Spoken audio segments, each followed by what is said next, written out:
Love. They say it is the most powerful magic of all. For love has the power to create and to heal. But it is also capable of tragedy and destruction. Now, if I told you that love was the reason the first werewolf came to be, would you believe me? This tale, like many that have come before it, begins with 3 simple words. Once upon a time. In an age where faefolk could commonly be seen on paths leading through forests, dragons' roars thundering through the air as they soared through the sky, and magic folk such as witches and warlocks cast their spells. Alas, 'tis 'cause of a witch as to why this tale is told. A tale of the young witch Helena and her wolf lover, and her deed that will leave you cold. Helena was a witch, kind-hearted and dear. All who knew her knew there was no reason to fear. Fenris was a wolf, but no normal wolf, that was clear.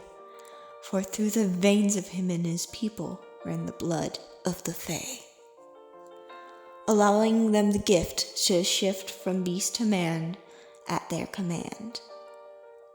Though the wolfkin were kind and gave no reason to fear, many humans were uneasy, wouldn't you be too, if such a wild beast was near? Do not blame humanity too harshly, though.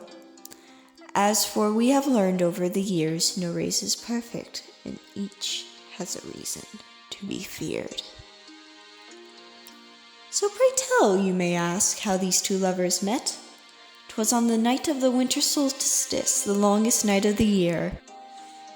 Helena was dancing by the fire, its flames reflecting like gold off her skin. Meanwhile, Fenris was half a pint away from getting drunk with some humans and his kin. Then, as if by fate, their eyes both met, and in their hearts they did connect. They both had danced that night away, and nobody there who had seen them could not say a truer love had been started that day. Years then passed by from that night that they met, and their love only grew.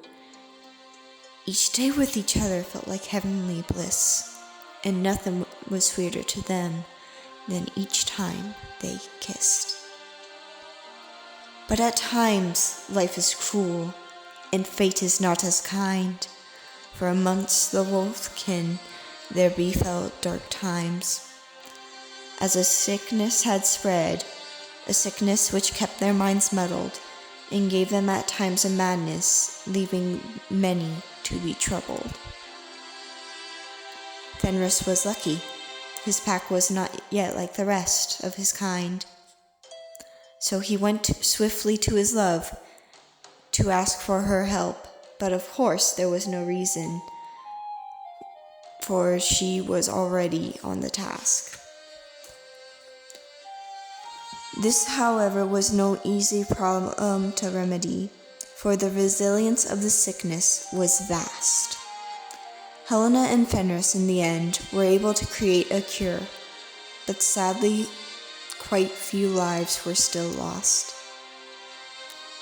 It is the last life, though, I believe, and I think with me you will agree, that set fate up for its foul twist. A wolfkin from a nearby pack had fallen to the madness of the sickness, and before he could be slain, the blood of a child on the forest floor that day was stained. Both humans and wolfkin alike on that day both wept over the losses of their loved ones and the blood that had been spent.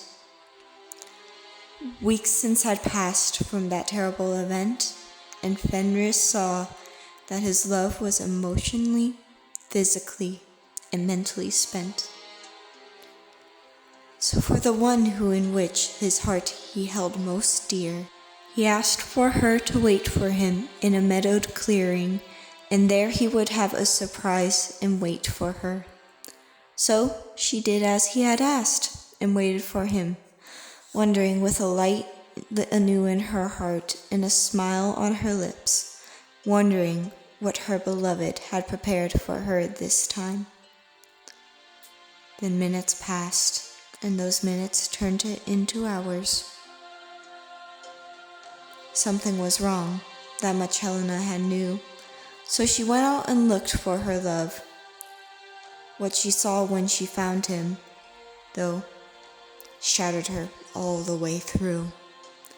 There before her he laid, dead in the grass, a hunter's arrow embedded deep in his chest, and not even 10 paces before her was the man who had done this dreadful deed, driven not by pride or greed, but by malice and hatred. For even if Fenris had done nothing wrong, the fact that he was a wolf was all this hateful hunter needed. Love is the strongest magic, able of both great and terrible things. But love was not at all what was put into this curse. Helena was heartbroken and cold. Her lover was now gone. At this moment, there was one thing that she knew she would do. She would not let this hunter revel in his so-called victory for long. Pulling herself together, "Foolish man!" she cried. "There was no right or reason for the death of my beloved, whom you have killed. He was kind-hearted and true. He was no monster, not the beast that you feared him to be." Then with her voice laced with all her pain and malice she said, "And it is the very beast you feared him to be, that you shall become."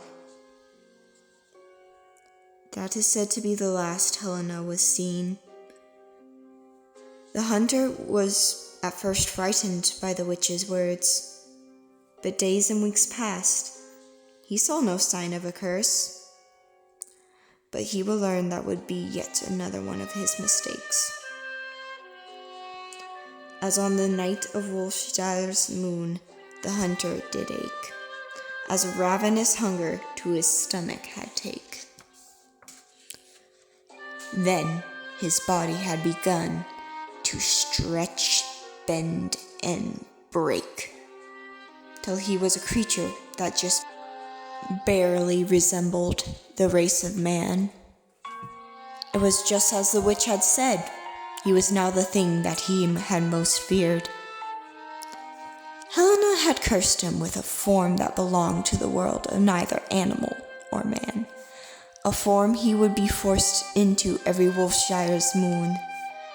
And on those nights, with its lights full bright in the sky, an overwhelming hunger for meat would overtake him, leaving him to hunt anything in sight. That would have been the end. But, dear listener, as you must see, magic is to be cast whole and not to be cast broken, for it can lead to many things unforespoken.